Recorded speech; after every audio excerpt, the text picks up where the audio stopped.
শান্তির বাজার স্কুল পাড়া থেকে একটি বাইক চুরি করে নিয়ে যায় নিশি কুটুমের দল। রাজ্যে প্রতিনিয়ত কোথাও না কোথাও চুরি সংঘটিত করে যাচ্ছে নিশি কুটুমের দল।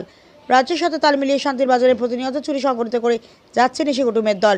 এরই মধ্যে মঙ্গলবার রাত আনুমানিক প্রায় 7টা নাগাদ শান্তির বাজার স্কুল পাড়া থেকে একটি বাইক চুরি সংঘটিত করে নিশি কুটুমের দল।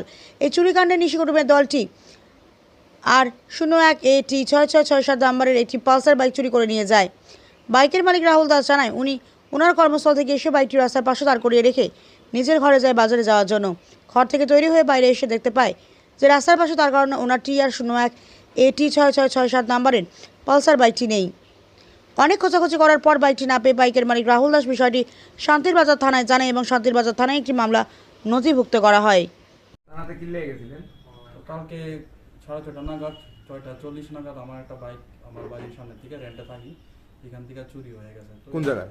ওই মাস্টারপাড়ার দিকে, রূপসুরভি বিউটি পার্লার উল্টা দিকে। আচ্ছা, বেনুদের বাড়িতে আমি ভাড়া থাকি, তার বাড়ির সামনের দিকে। তো বাইকটা কি পদক্ষেপ নিয়েছি? থানাতে গেলাম, থানাতে গিয়ে এন্ট্রি করলাম। থানাতে আমরা থানার পরিকর থানা থেকে আয়া সিসিটিভি ফুটেজ আসার দিকে চেক করা হয়েছে, কিন্তু সিসিটিভি ফুটেজ সেরকম বেশি কিছু পাওয়া গেছে না।